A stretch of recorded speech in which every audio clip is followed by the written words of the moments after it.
Professor Pierre CAHUC here and today. What is he going to talk about? He's going to talk about flexicurity. So he's going to illustrate this concept. I'm not going to do the same, but I would like to introduce Professor Pierre CAHUC. He's an expert on labor market. He is internationally recognized for his competencies. He works in Paris at the Sorbonne University, where he teaches macroeconomics and labor economics. He works with many European research centers which are active in the field of labor markets, such as the Bonn Institute, the Center for Economics and Statistics in Paris, and the London Center as well.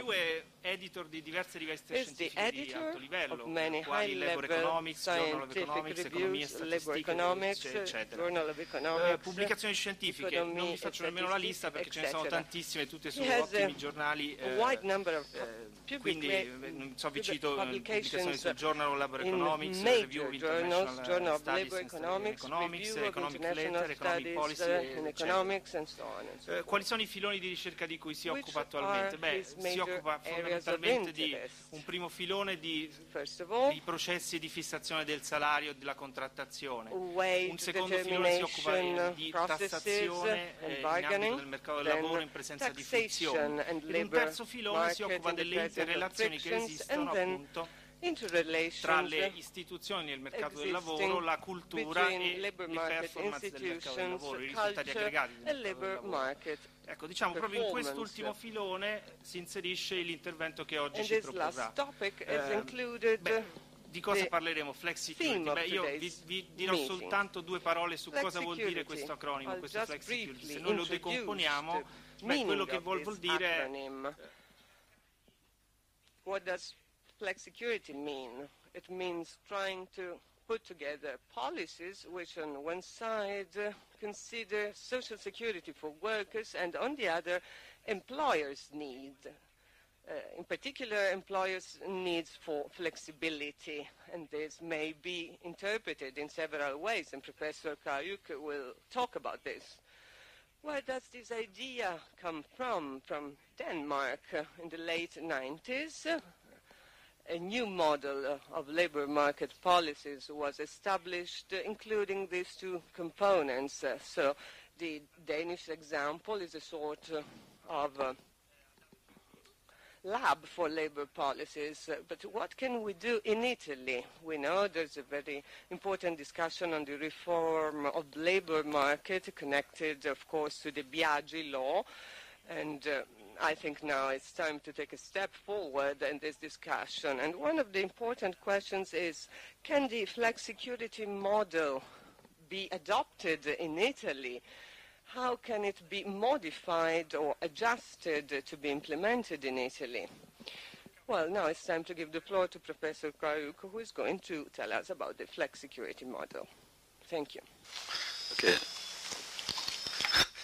Thank you, Roberto, for this nice introduction, and thank you also for people in Trento to invite me. I didn't know Trento before. It's a very nice city, and it's especially exciting to be here in this beautiful festival. I've been here all yesterday, and I went to some conferences. I was really very impressed by, first, the people who are presenting papers and ideas. They are very well-known people, and there are many well-known Italian people around the world who are here, and also people from abroad. And I am really also very impressed by you, the assistants. You raise very, very, very good questions, and I am quite excited to have your questions after my speech. So please do not hesitate to raise questions. And if you if you feel frustrated by what I say, if you don't like, please tell me. It's very important for us to try to see whether the idea that we push seem sensible to people, make sense for people. And so I will present you some work that we are actually currently doing with Yann Algan, who is a professor in Paris.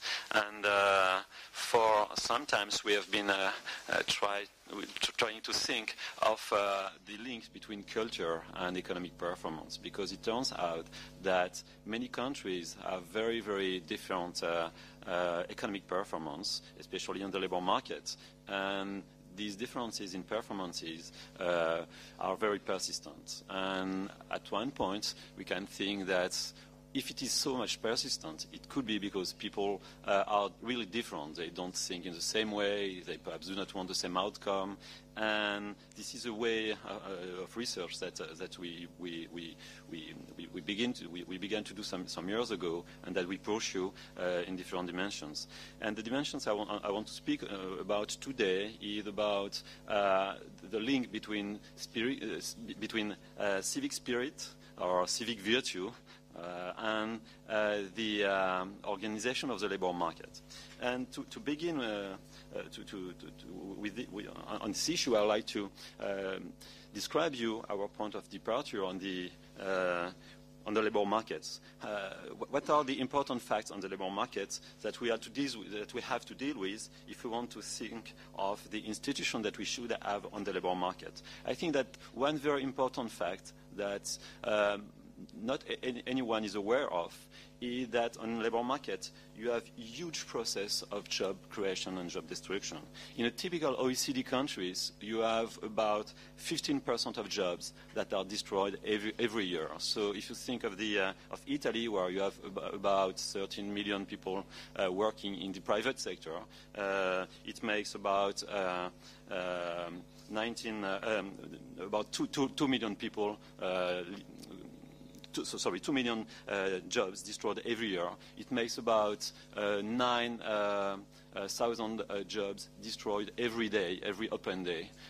So it is really a very big amount. But obviously, these jobs that are destroyed, they are destroyed somewhere, and in other firms, there are jobs that are also created. That is not the end of work. If you just look at the job destruction side, you could think that it is the end of work, because you see that there are so many jobs that are destroyed.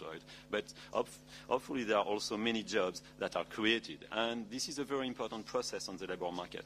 And if you look at the manpower, the process of mobility is even more important, because on the same job you can have some different people who go one after the other on the same job in the same firm. So if you look at a firm with 1 employee, on average there are 40 entries in a typical OECD countries in this firm, and 40 exit every year. So because on the same job you can have some people who come in and then who go out for many different reasons. And these numbers are even bigger in service industries, and they are lower in manufacturing industries, but on average you have these very big numbers. And what is important to understand is that this process of relocation is associated with productivity gains, which means that employment growth is higher in firms with higher productivity growth. That is to say that these are firms with low productivity that lose jobs, and that is firms with high productivity that create jobs. So from this point of view, this process of job relocation is very important to understand, to create growth. If there were no this process of job relocation, we would not have such growth. And obviously, this kind of thing has been understood a long time ago, especially this kind of idea has been pushed. This kind of idea has been pushed by Joseph Schumpeter in a book published in 1942, which is a very nice book, where he describes this process of creative destruction. But at that time, we didn't have the data to see that this process was so big, so huge. And now we have the data. We got them not such a long time ago. We got them something like in the end of the 80s. And now we really know that this process is very important, and we have to deal with it if we want to have economy with high growth, with high rate of growth of GDP. And obviously, the pitfall of this this process is that workers face important risks. Obviously, if you have this process of job creation and job destruction, when you have a job, you know that on average you are not going to keep this job for all your life and that you could become unemployed.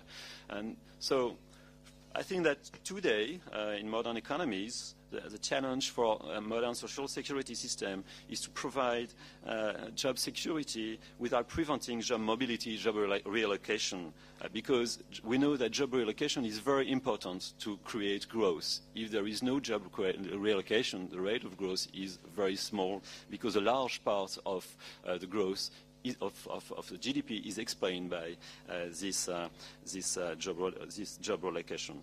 And that is, I think, the why the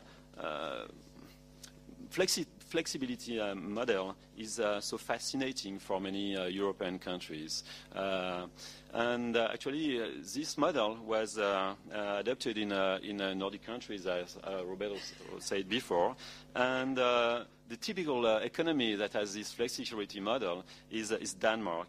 And we know that Denmark has very good economic performance on the labor market. The employment rate is very high. It is about 75%.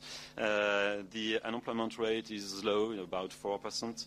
And also what is very important is that in this country, the people are very happy about their job. They don't feel insecure. They do not worry to lose their job, even if the turnover is as high as in other countries. And how is the system implemented? The system is implemented with a combination of two things. First, high unemployment benefits. In Denmark, the replacement rate is about 90%, which means that people who get unemployed can get, for low-wage workers, a wage that is equal to 90% of their previous wage during 4 years. And this is a very high replacement ratio. And also, what is going on is that there is a very efficient public employment services. When workers lose their job, they are really helped, and they also have to look for a job. And there are very active labor market policies, which mean that the public employment services also provides trainings, and also the unemployed workers have the obligation to go to training if they don't find a job. Otherwise, they could lose their unemployment benefits.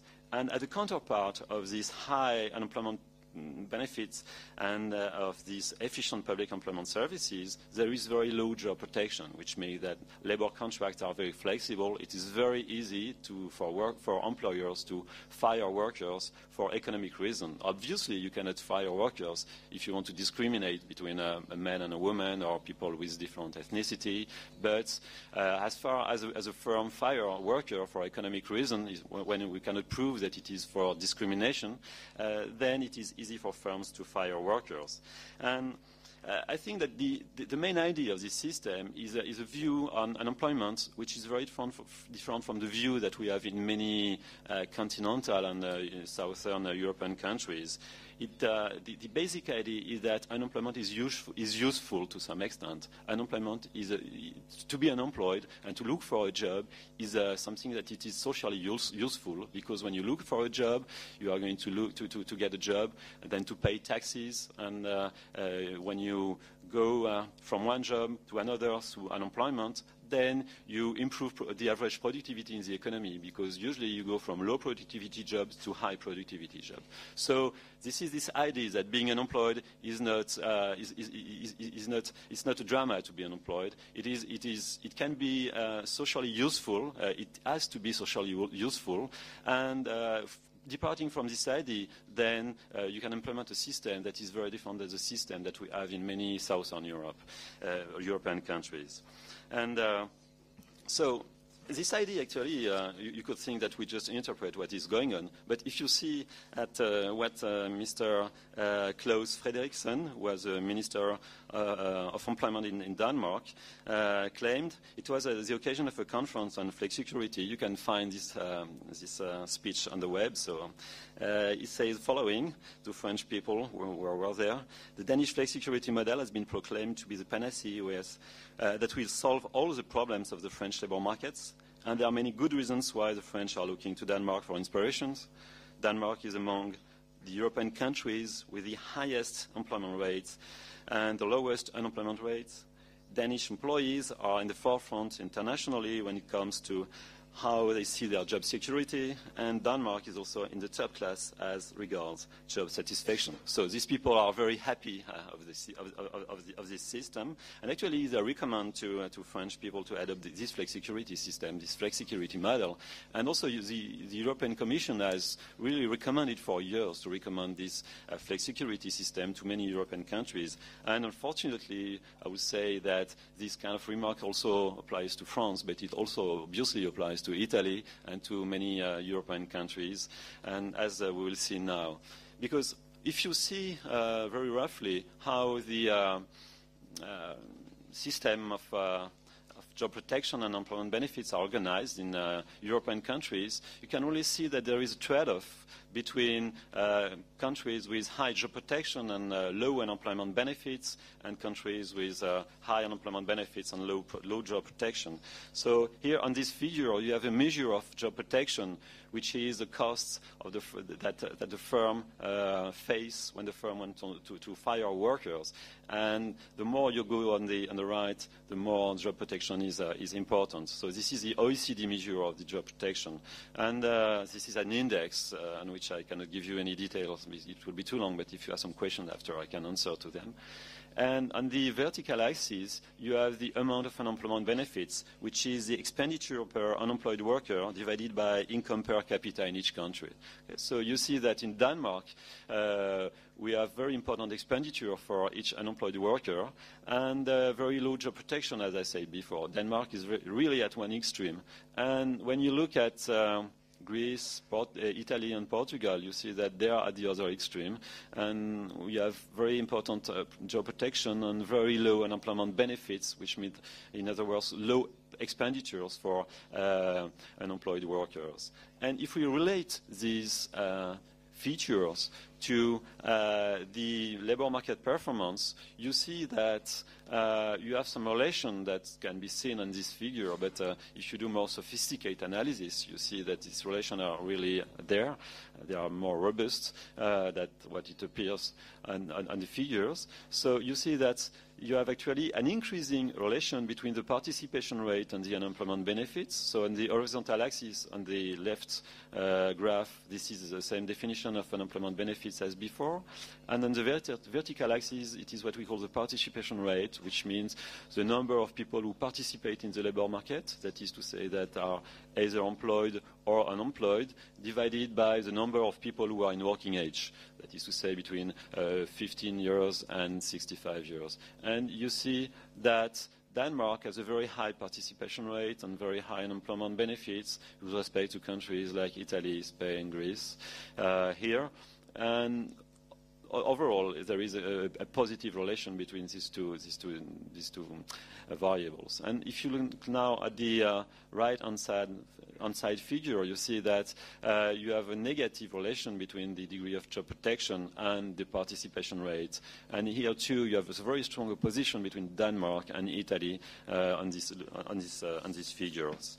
So the question is, why is Denmark so different? Why is it the case that Danish people have been able to choose another model that seems to many people who live outside these countries to be much more efficient than the model that we have in Southern Europe? Our hypothesis here, and what we are trying to show in what we do, is that this thing is really linked to a strong civic virtue of Danish people, to the fact that Danish people do not behave in an opportunistic way when they ask for public transfers. And why is it so? What is the link between civic virtue and flexicurity? The idea is that the flexicurity model is more difficult to implement in countries where there is a low degree of civicness, because this kind of model can work only if people do not behave in a way that is not too much opportunistic. So let me be more explicit about that. And the first idea is that to understand what is going on here is that we have to understand that opportunistic behavior are a barrier to implement efficient unemployment insurance. Obviously, if you want to give high unemployment benefits to people, you have to make sure that people are not going to keep these unemployment benefits and to go to work on the black market or just to stay at home. And obviously, you have to control for that, but it's much more difficult to control when you know that people are systematically opportunistic, that there is no social pressure to push them to work if they benefit from unemployment benefits. And this is a very general problem that we have in any insurance issue. When you have car insurance, you want to make sure that people behave in a good way. So we know very generally that when people are more opportunistic, it is more costly to insure people. And so from this point of view, we can understand that if we have we can understand what could be an efficient unemployment insurance system. So an efficient unemployment insurance system will be a system where you can give high unemployment benefits to people, because you know that these people are going to look for a job even if they have high unemployment benefit. If it suffices to ask them, you should look for a job, I give you much money, and you look for a job and people do it, so you can do that. It is easy to insure people in that case. And so if people benefit from high unemployment benefits, they are not afraid to do their job. So you don't need to, because they don't have big loss of income when they lose their job, and then you can have a low job protection in that case. And obviously, if you have this kind of thing, you will have an efficient labor market. People will be happy to work, and they will not be afraid to be unemployed, and people will come in much more often in the labor market. So you should have also a high participation rate. And so what we should expect is that in countries where people have high civic virtue, then there are less opportunistic behavior, and then we should expect that in countries where you have high civic virtue, you have high unemployment benefits, low job protection, and high participation rates. And what we want to do here is to go from this very abstract idea to the facts. Can we find that in the facts? Can we find that really there is a relation between civic virtue and the organization of the unemployment insurance system and job protection? And obviously, to answer this question, you have to raise the following question: what is civic virtue? How can you measure civic virtue? Because in economy, we are used to speak with numbers, and we try to follow this tradition because we think that it makes sense to measure things. And by chance, we have many surveys that give you some hints on what civic virtue is. So our definition of civic virtue will be the way people answer to the following question: do you think that it can always be justified, never be justified, or something in between to claim government benefits to which you have no rights? And the answer scales from never justifiable to always justifiable. And we have survey, so we have many questions. We use a survey, which is a world value survey, in which there is this question. And so the world value survey actually covers many countries since the beginning of the 80s. We only use 25 countries, but actually there are more than 60 countries now. And they are so 3 periods, and there are in each period and in each country at least 1,000 people in each country. And obviously we don't ask only these questions to the people, we ask many, many, many questions to the people who are surveyed. And from this point of view, we have other measures we have other questions that help us to understand the civic attitude of people. We know whether people consider that it is important to cheat on taxes, whether people trust other people, whether people participate in charitable organizations, whether people find it acceptable to cheat in public transportation. And so we use all these questions, and you see that the answers are really consistent. For instance, you see that people think that the other people are not civic in the countries in which it turns out that people say that they don't consider that it is very important if you cheat on government benefits. And also there have been many experiments to try to understand whether what people claim is consistent with their behavior, because you could think that, okay, this kind of survey is not very interesting because people can say whatever they want when they are asked questions, and there is nothing there to very interesting. And actually, so there have been some experiments, many experiments, showing that what people claim seems to be related to their real behavior. So just one example, which is very well known. There is an experiment which consists in losing wallets in different countries with some money in it and with the name of the owner of the wallet. And the number of wallets that are returned to the police is much higher in countries where people, on average, have more civic virtues in countries. So you have many experiments like that, which shows that at the end it seems that really there is some consistency to what people answer to these questions. It's not just nothing. And so now let's look at what are the differences in civic attitudes across countries. And what is striking is that there is a very high heterogeneity. So we look at the way people answer to the question, is it justifiable to ask for government transfers to which you have no right? And we are rescale things so that we give a score equal to 1 if people say that it is never acceptable, and a score of 0 if people consider that it can be acceptable.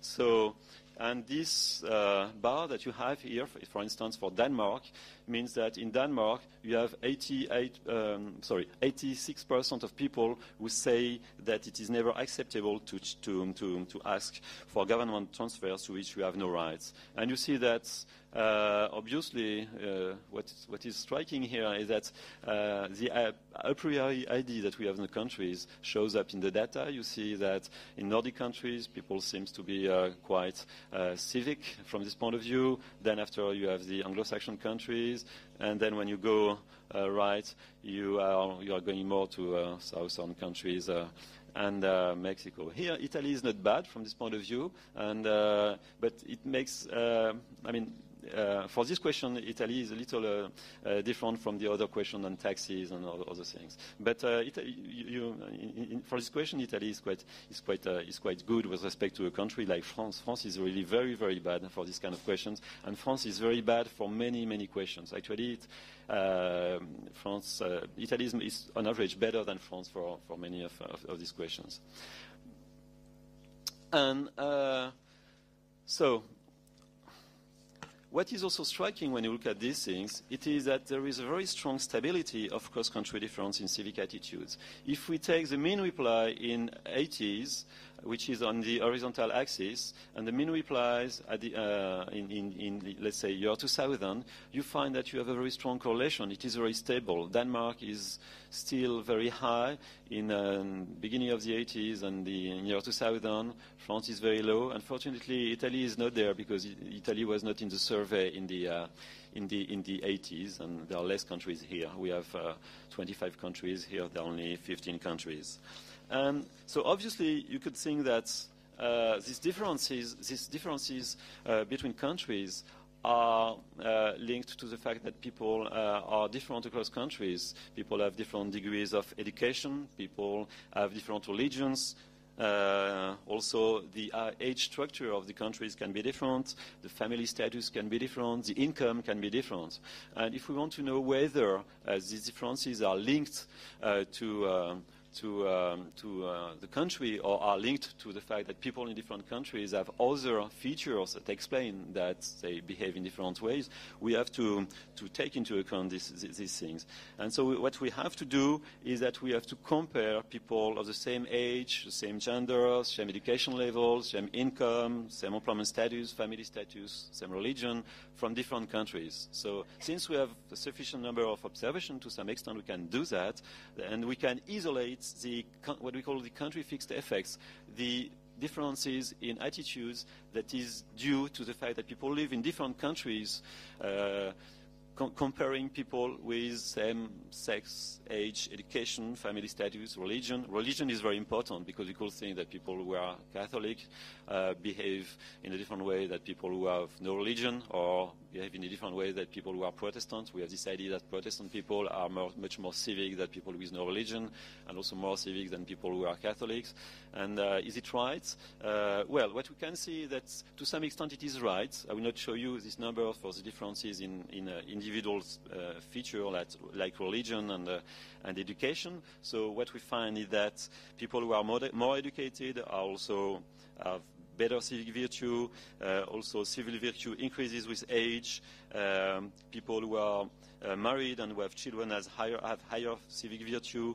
People who have religion have higher civic virtue than people with no religion. And among people with religion, people who have the highest civic virtue are Protestant people. So we find what we expect to some extent. And what I want to show is the relation between the country fixed effect and the mean reply. And so this number on the horizontal axis don't make big sense, but these things here, these things which is important is to look at the way the two things are related. So on the horizontal axis, you have a measure of the country fixed effects. And on the vertical axis, you have the mean reply. And the important is that these two things are very, very correlated. This number that you have at the top means that 94.5% of the dispersion of attitudes across countries is due to these country fixed effects. It is not due to the fact that people are different. So you have only a little more than 5% that is due to the fact that people have different ages across countries, different family status, religion, and different level of education and different income. So the country fixed effect is really very important. It explains a very important share of the differences in attitudes. And actually we find these kind of things for many attitudes. Obviously we find these kind of things for attitudes like trust, the trust that you have for people who live around you, but also for things that are related to other things that we don't look at here, but for family values. You see that the way that people consider family, the role of the man in the family, the way you should raise your children, has also very strong heterogeneity across countries, and that this heterogeneity is really related to country fixed effect, to the fact that you live in one country much more than to the fact that you have different religions or political ideas or things like that, on average, obviously. And so now that we know that there is a very important cross-country heterogeneity in civic attitudes, and that this cross-country heterogeneity seems to be really linked to country specificities and to the fact that people are, to some extent, that there are other differences in people across countries that could explain these differences. We have to look whether there is a link between civic attitudes and economic behavior, because to some extent what we want to show is that if people are more opportunistic, that is to say, if people have low civic attitudes, low civic virtue, we should expect that they behave in a way that is not the same that people with high civic attitudes. And what we can see in the data is that individuals with low civic virtue are more unemployed. So people who declare that it is not very important if you ask for government transfer to which you have no right are more unemployed. But obviously, you can think that when you are unemployed, you really need money. And this is completely logical if you are unemployed to say that it's not so important if you ask for unemployment or for government transfers to which you are you have no right, because you need them much more. But so it is to some extent interesting to see that we have this relation, but it is not a causal relation here. Actually, it is very difficult to show that you have a causal relation, but we can go a little further. And so what we show is that what we find in the data is that people with low civic virtue are more likely to be unemployed in countries where there are high unemployment benefits. So when you are in when you are in a country with high unemployment benefits, then you see that people with low civic virtue are much more often unemployed. The probability that these people are unemployed is much higher than people who have high civic virtue. And it is not anymore the case in countries where you have very low unemployment benefits, which seems to suggest that people with low civic virtue are able to exploit to some extent the system and do that much more frequently when the system is generous. So when the system is not generous, obviously you should await nothing from opportunistic behavior, because you cannot take advantage of the system. But when the system is generous, if you are opportunistic, then you should have a very different behavior than people who are not opportunistic. And that's what we find in the data. So it seems that there is some relation between what people think about civicness, their civic attitudes, and their economic behavior. And so now that we have all these things, what we do is we try to look at the causal relation between civic virtue and unemployment, insurance, inefficiency. That is to say, now we want to look at all these countries that we have to see what is their level of unemployment benefits, the average level of unemployment benefits in each country, the level of job protection in each country, and also to look at the average level of civic virtue in the country, which we measure by the share of people who say that it is never justifiable to cheat on unemployment benefits. And we want to look at the relation between all these variables. And what we find is that there is a negative relation between civic virtue, the average level of civic virtue in a country, and the level of unemployment benefits. And we also find that there is a positive relation between, this is just the opposite. There is a positive relation between the unemployment benefits and the level of civic virtue in the country. As I explained before, if people are very civic, there are few opportunistic behavior, and you have high unemployment benefits. That is our prediction, and we find that in the data. And also, we find a negative relation between employment protection and the degree of civic virtue. And we also find that the participation rate of young workers is much higher in countries where you have high civic virtue.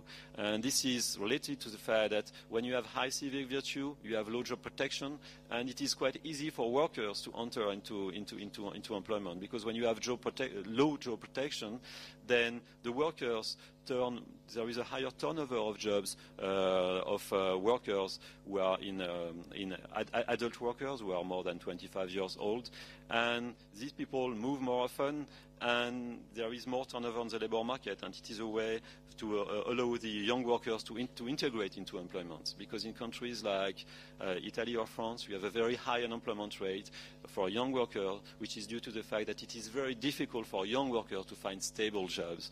And so we find that when you have this high civic virtue, we have an efficient unemployment benefit system, and there is a low unemployment rate of young workers and high participation rate of young workers.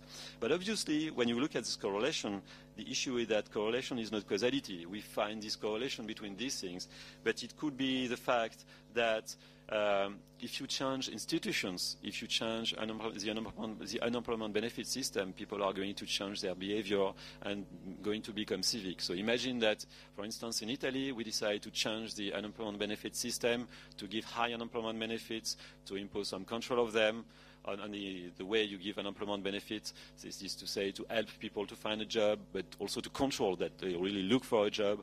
We could think that Italian people are going to change very quickly because they live in a different system. The same thing for Greek people, French people, and so if it is the case, I mean, civic virtue is not an issue there because it's sufficient to change the system, and then people are going to change. So we have to know whether there is some inertia in civic attitude. Are the civic attitude something like a cultural thing that we inherited and that we change rapidly, that we need time to change, or can they change rapidly?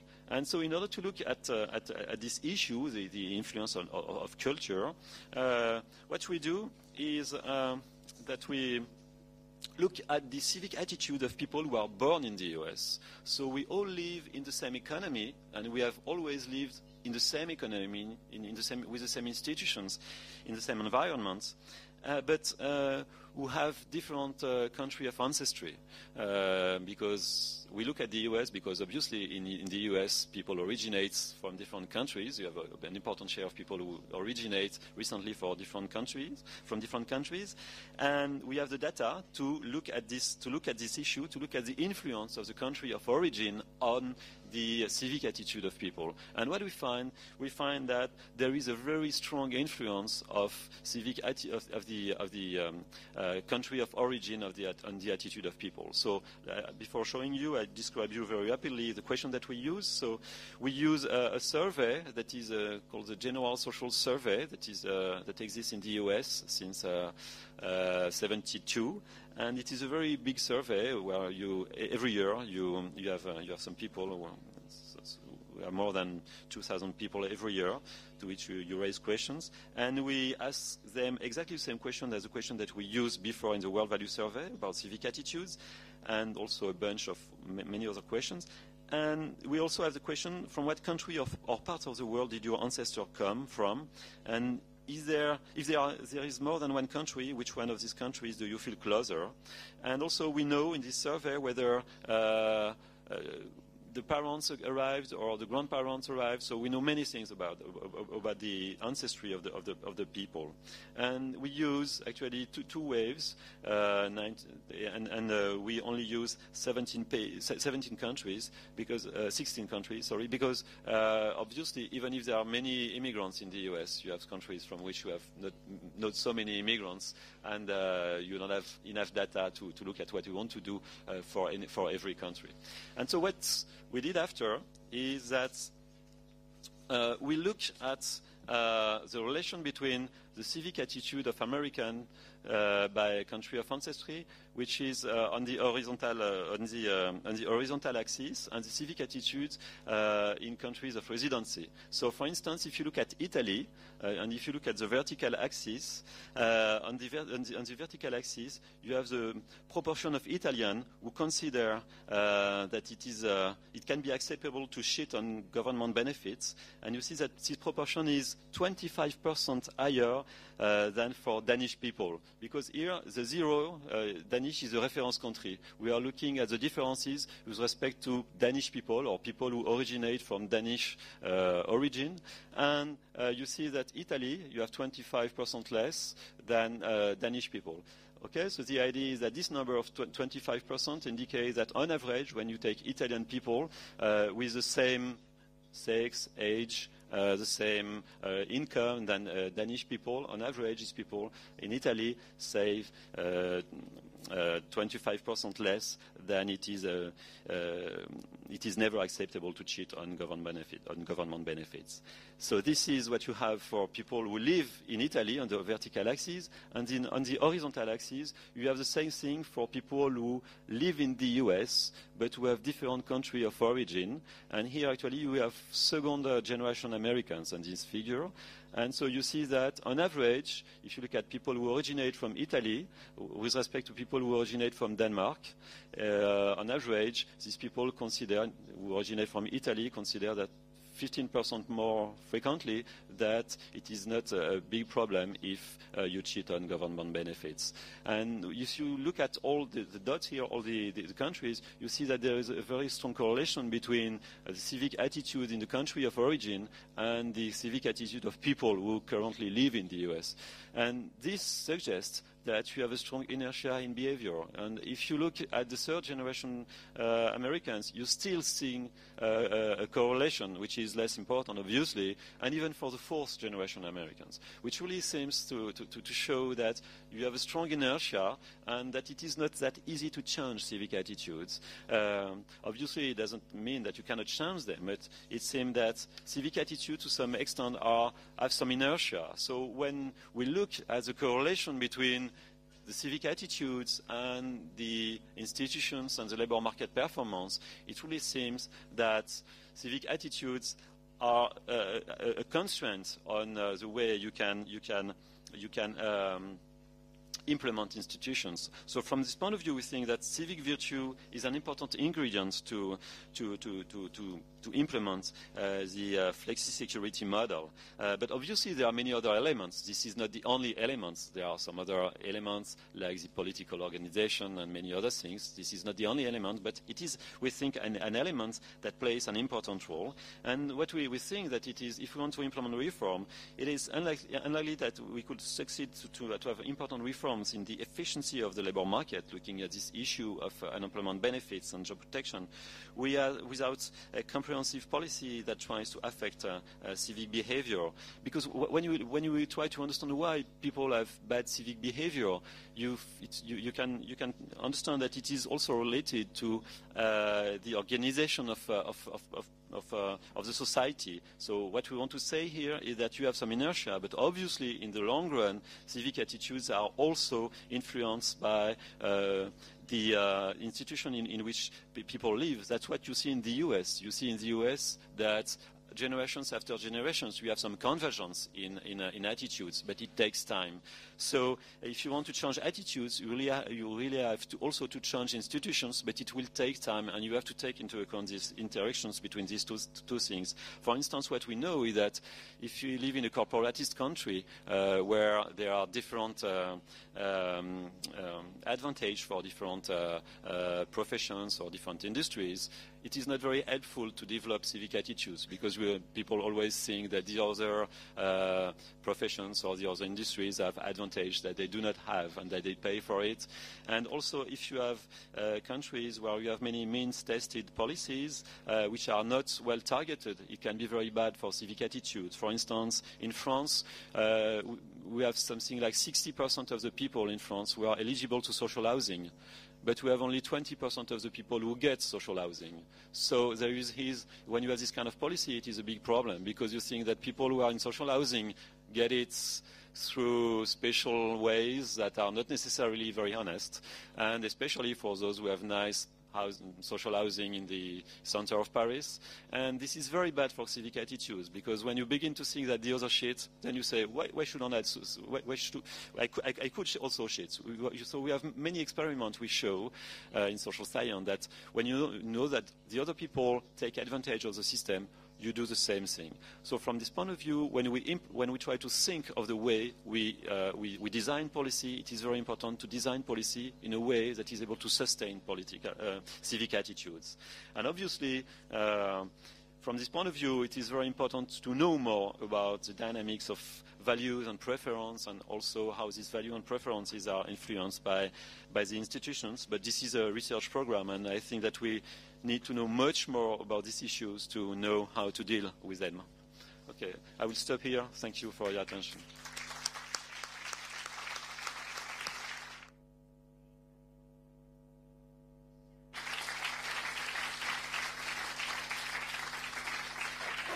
Bene, io aprirei subito il tempo per le domande della platea. Prego. It was a fascinating presentation. Usually we are all... Does it work? I don't think so.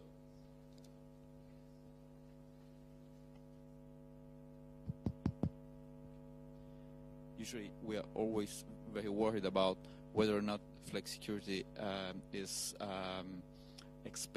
too expensive to be financed in a traditional welfare state, and the answer is no. And this is why we think it's not exportable. Now, if I understand you correctly, you're telling us it is not exportable also for cultural reasons. And am I right in understanding that you deliver pretty much a pessimistic message about it? And I would like to ask you whether this is a chicken and egg question, because if you have a dysfunctional institutional system, you will have lower civic attitudes. But then, in order to have higher civic attitudes, you need probably functional institutions. So it's a bit of a very difficult dilemma to solve. If I might add a question, have you tried the same surveys in Israel? Why am I talking about Israel? Because you have a population very homogeneous in religion, very high social control, like in Nordic countries, but people coming from all over the world. So it could be very interesting to see what the result is there. Bene, si sente? Bene, allora rispondiamo una domanda alla volta, direi. Allora, la prima domanda riguarda, ci sono 3 punti. La prima è se il messaggio che ci viene da questa presentazione è pessimistico o no. A point is, do we get a pessimistic message from your presentation? And then, is there an interrelation between the civic attitude of people and the institutions, the quality of the institutions? And the third question was, can you do the same sort of survey in Israel, because there are a number of reasons to do that? There is another question which is related to that. I think that my question is related to the previous one and also to what has been said about the pessimistic message. So my question is, after seeing the conclusions, stating that basically it is impossible to reform the labor market without a policy with an impact on civic attitude. There is translation, but on another channel. You should go for the channel. Please try and find the channel where you can hear the English translation. Okay? Can you hear me now? So, based on your conclusions, namely the fact that the reform of the labor market is basically impossible unless you have an impact on civic attitude as well, the survey which has been made with the aim of assessing the impact of civic virtue on the model. So my question is, why not including the political system or class in the various countries? Because that could give us an indication, a valuable one. Well, certainly this was a related question, and indeed the question was, you made a survey on the general public, so perhaps it would be meaningful to also include the bureaucratic system of a country in the same survey to see whether we get any significant information from that. Okay, thank you. On the first question, I don't think I'm very it's not necessarily a pessimistic message.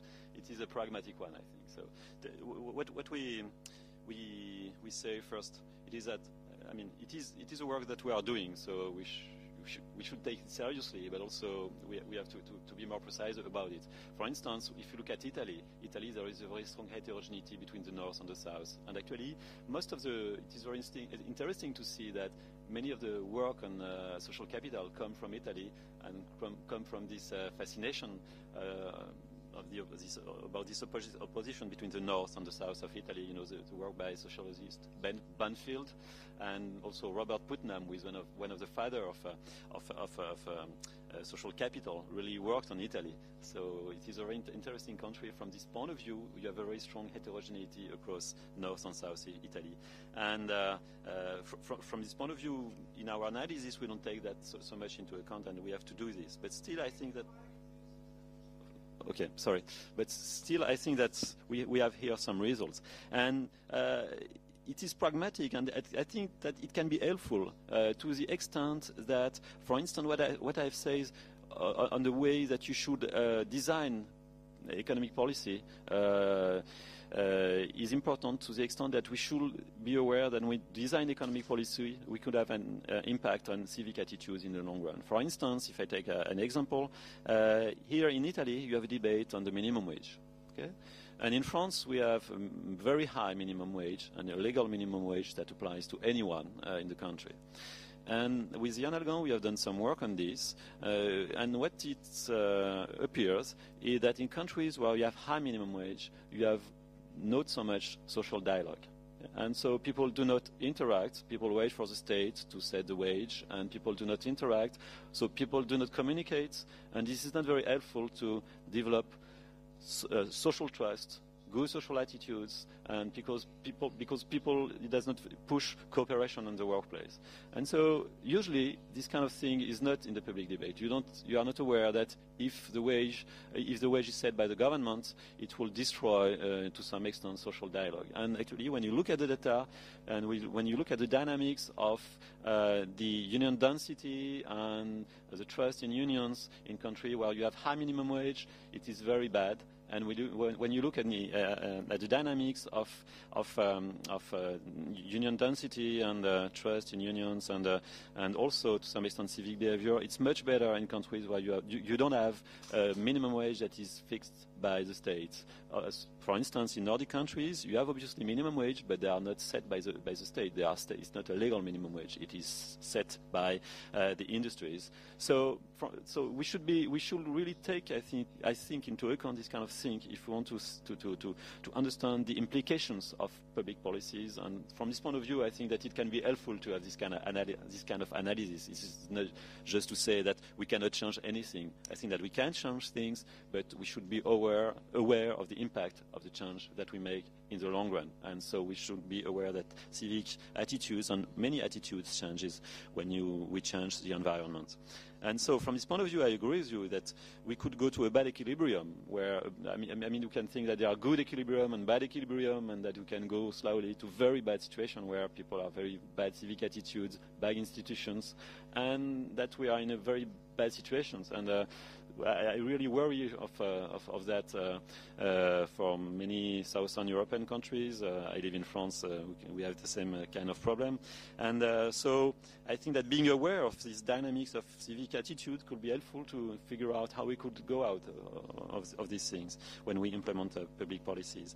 And on the second question, I would say that actually, we have integrated the political variable when we look at the correlation between the average degree of civic attitudes in each country and the unemployment benefits and job protection. So if we look at what we have done in more technical way, we have also, when we look at this correlation, we have also taken into account the fact that the countries have different political system. And the way we do that is that we integrate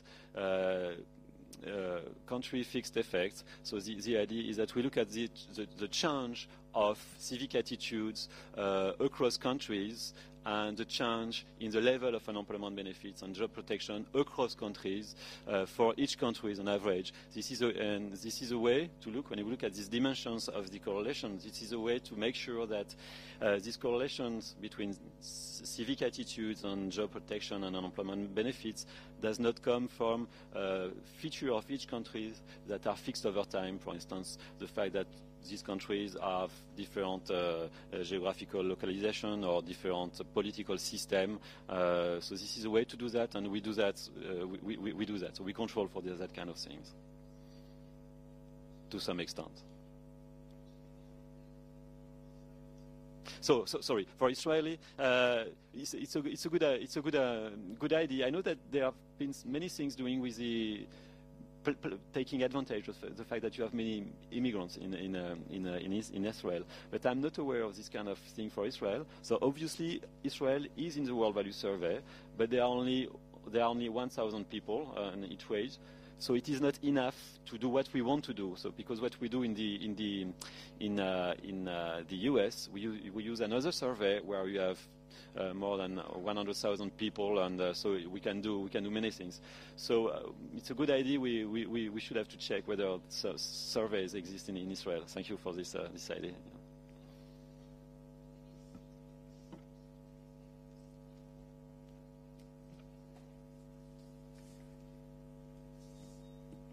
il capitale sociale.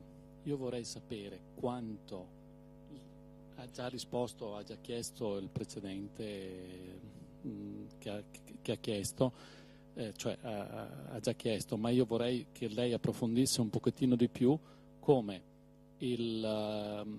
la politica o i dirigenti politici o gli uomini politici possono distruggere. Politicians in general can destroy de facto this social capital or enhance it, foster it. And so I ask you how you assess and consider a prime minister who states that people are justified not to pay taxes if they are too high. I understand that if they are high, nobody is happy. But when a prime minister says, don't pay taxes because they are too high, how much of the social capital has he destroyed, and what remains left of this social capital?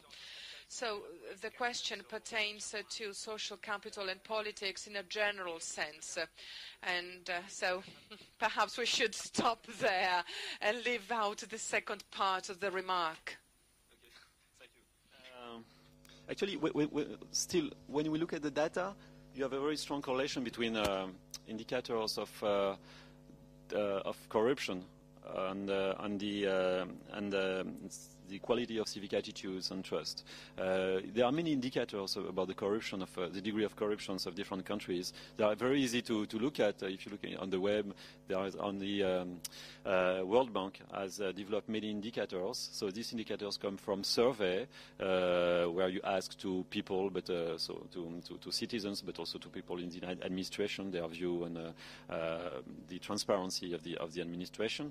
And there is also a very important institutions, which name is Transparency International, which has a very nice website where you can see the ranking of countries. So this is an independent institutions. So we have many quite good data on this, and you really see that there are very strong correlation between the degree of transparency of the government and the quality of civic attitudes.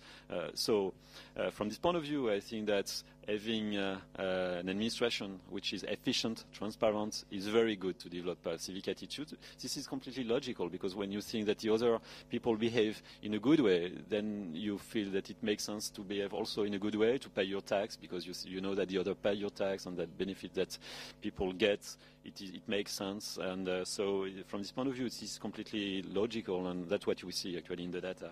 And obviously, in Scandinavian countries, you know that tax rates are very high, and that I think it's related to what I've just said. People accept that because they know that we do good things with taxes, and that is that the benefit that we give that people get.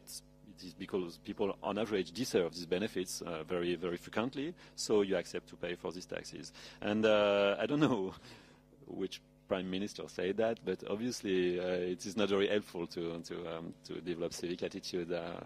If you want me to say that, I agree to say that. Altre domande? Prego. Ok.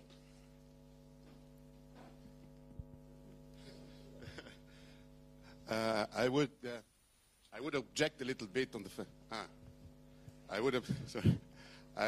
would object a little bit on the fact that the Danes are genetically somehow better than the others, meaning that they have this.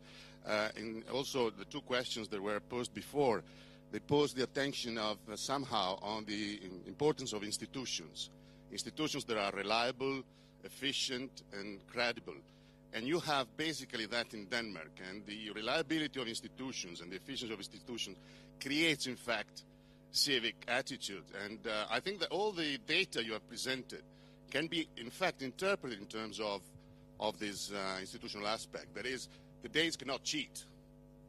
Then if you cannot cheat and you are asked, do you think that it is important to have solidarity with the others, you know that you cannot do it. I mean, you cannot cheat. Then you answer, of course, it's important, because you know that the system is relatively efficient, and that is, it's an important factor there. I don't think that the Danes are particularly better than the others. They have built institutions that created that civic attitude, basically. Beh, la domanda è chiaramente da chi è esperto del sistema danese per ovvi motivi. E la domanda è, ma le istituzioni ben fatte ed efficienti sicuramente hanno un forte impatto sulla civic attitude. So we don't say that Danes are genetically different, and actually that is exactly what we do is that we look at people who are born in the US and people who live exactly in the same environment. So first thing is that we see that these people really are influenced by their country of origin. So which means that your objection to say that Danish people behave differently because they live in different country with specific institutions, that is to answer to these objections that we look at people who live all in the same environment in the US but who have different origin, and to show that these people are influenced by their country of origin. So I don't think that this objection is very serious, to the extent that that is exactly what we want to answer to. And then after, we don't say that it is, these differences obviously are linked to any genetic specificity. We only want to stress that there are some inertia, but obviously it's not specific. And there is something which is interesting, in that if we look at the, still at the data of people who are born in the US, what you see is that if you look at the different generation of immigrants, we are able to look at the influence of the country of origins for people who immigrate in the US before the Second World War. And so you still see an influence. You still see that people whose ancestor came before the First World War, you see difference. You see an influence of the country of origin. So people who originate from Danish, from Denmark, are different from people who originate from France. But you see that over time, there are changes, and it seems that the last World War had a very important impact. If you compare, I know for French, I did not check for Italian, but if you compare French and Swedish people, they have the same. They are the same civic attitudes before the Second World War, and apparently during the Second World War there was, I mean, a lack of trust due to the fact that we have the German occupation, and then after many people collaborate, and and we also design other institutions after the Second World War, and it seems that there have been a strong drop in civic attitudes in France after the Second World War with respect to what was going on in Denmark. So it seems that it changes over time, but it really takes time to change. So that's just what we want to stress. I see that you don't agree, but we can discuss after.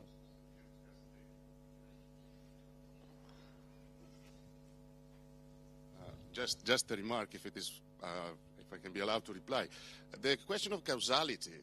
Now, it's the only slide that would be difficult to interpret eventually. The American, the days that were transferred to the United States, but that it's the causality goes in terms of why were the institutions created in the first place, and that there is a point there. But you have that in the Danish history, in the Danish tradition, in the Scandinavian tradition, you have a tradition of a social democratic tradition that goes before World War II. So the institutions were there before, and a certain culture was there before. You cannot explain the last 5-6 years of the success of Denmark. The causality goes, you can explain, you can use civic attributes to explain why did the institution start many years ago, but that does not explain much of the high civic attributes that you have today. That is more institutional.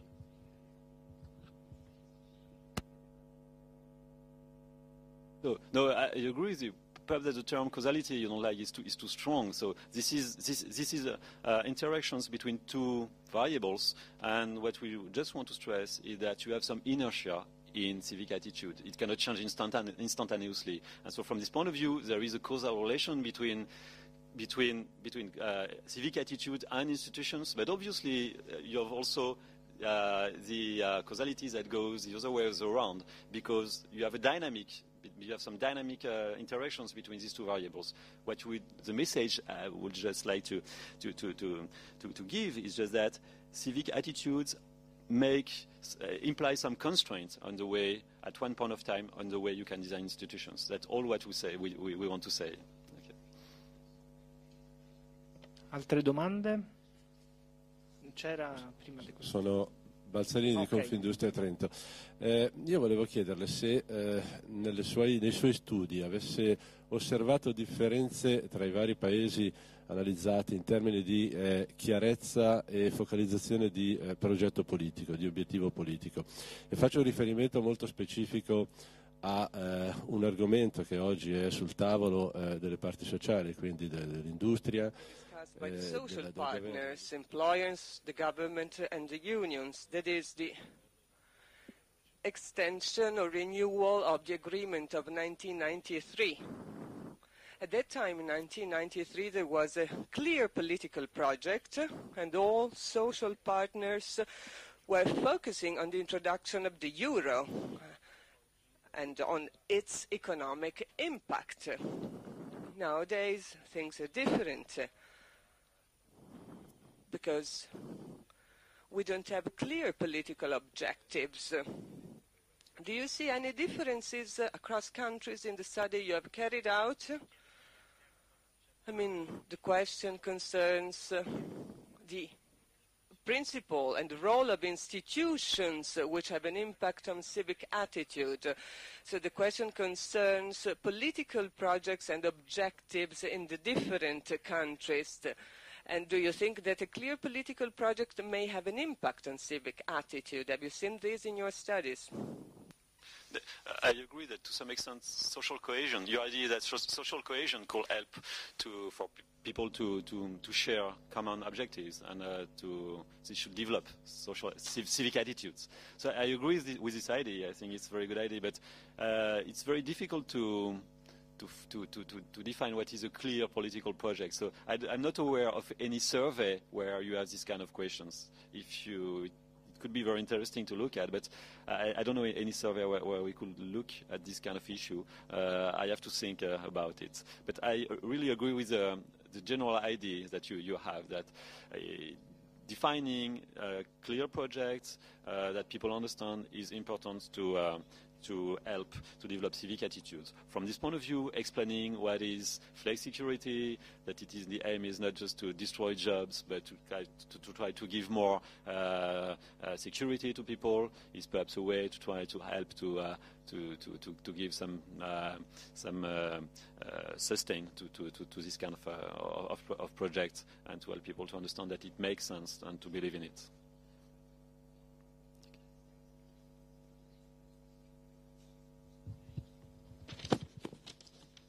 Abbiamo capito che nel modello danese ha molta importanza il senso civico richiesto ai cittadini e il suo rapporto con le istituzioni. It's very important, and also the relationship between civic attitude and political institutions is very important. But are companies required to have a civic attitude? What about companies?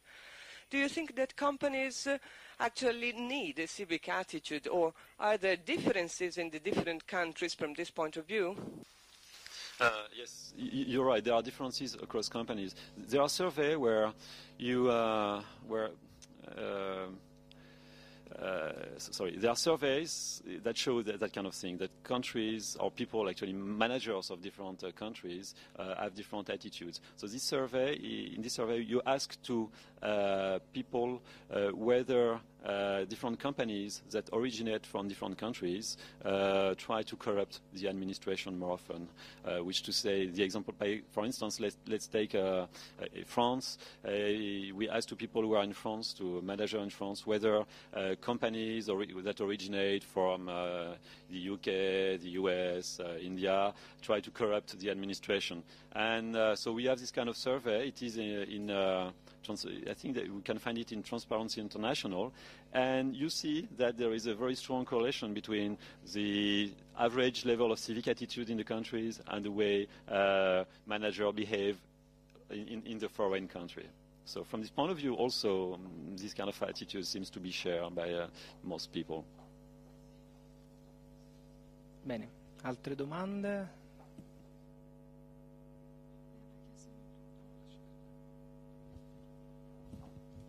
Salve, vorrei chiedere... Hello. My question is the following. we have clearly understood the connection between civic attitude and politics. Well, my question is, in the Flexicurity model, how important is the geographical structure of a country, the structure of the industrial fabric? Because in Italy there's no homogeneity, you know, we have different industrial districts or clusters with specific competencies, but this organization limits the growth in other sectors. So the question concerns the interconnections between civic attitudes and structural variables in the economic system. Okay. Your idea is to say that, so in Italy you have a system where you have much more heterogeneity across region, and it can be bad for civic attitude. So I think to some extent you're right. There are many many contributions which show that social cohesion is really, and so civic attitudes and the trust that you have for others is linked to some measure of the degree of fractionalization of society. So when you have so you have different dimensions of fractionalization. When you have many people with different religions, so you can have fractionalizations that is linked to religions, but also to ethnicity, also to language. So when you see that you have a more fractional society, then you have less trust and not very good civic attitudes on average. So this act as a constraint, which implies that it can be more difficult to develop social attitudes and civic attitudes when you have more fractionalization from this point of view.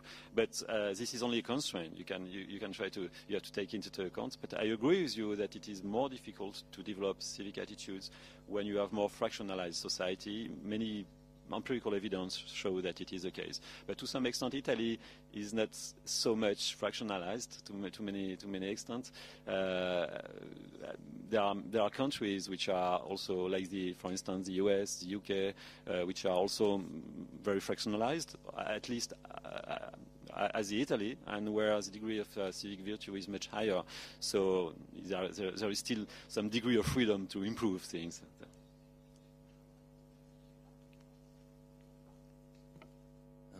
Naively, I tend to associate the high level of job protection in Italy with the fact that we have very powerful unions, and then the unions tend to cater much more to the employed people than to the unemployed ones. I was wondering what the Danish situation is in this respect.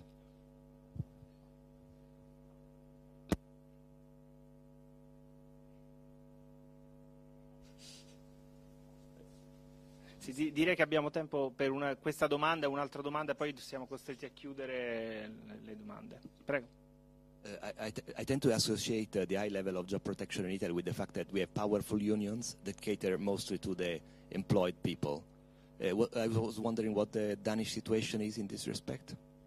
Ok, la domanda va nella direzione di chiedere se i sindacati hanno un ruolo e qual è la situazione la struttura dei sindacati in Danimarca.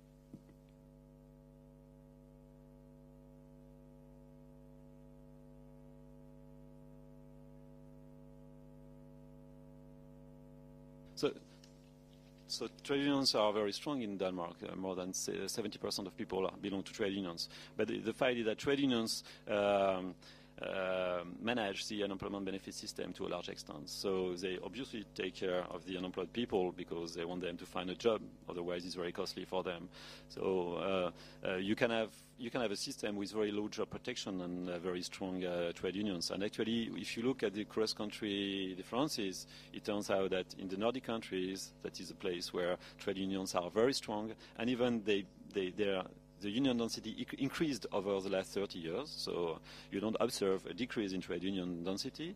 And that is in this country that the labor contract become more and more flexible over the last 10 years. And so you can have very strong trade unions that agree to have this kind of flexicurity system. And it also, if you look at the things, it turns out that the flexicurity system was implemented through social dialogue. It was not implemented only with the intervention of the state, which is also coherent with this idea that you should have cohesion on this project, on trust, on good civic attitudes to develop such a project. So we need trade unions from this point of view. L'ultima domanda, prego. Sì, volevo due piccole domande fare. La prima è se hanno tenuto conto nell'indagine che hanno fatto negli Stati Uniti, se hanno tenuto conto della generazione degli immigrati, cioè se era per esempio generation of immigrants. So did you consider whether it was a first generation or a third generation of immigrants? Because in the third generation you start having a loss of identity, so to say. So it would be interesting to consider whether data still remain the same or not in relation to the third generation. That was the first question. The second question is, has any survey been made or analysis been made in relation to the type of social pressure which I believe you mentioned in relation to Denmark in your contribution, in relation also to its impact on one's critical sense and the company situation or environment vis-à-vis other countries. I don't know whether I was clear enough or not. Actually, there are two parts in your question. First and foremost, you are asked to further comment upon the differences between generations of immigrants, in particular in relation to the third generation, and then the role of pressure, social pressure in determining civic attitude.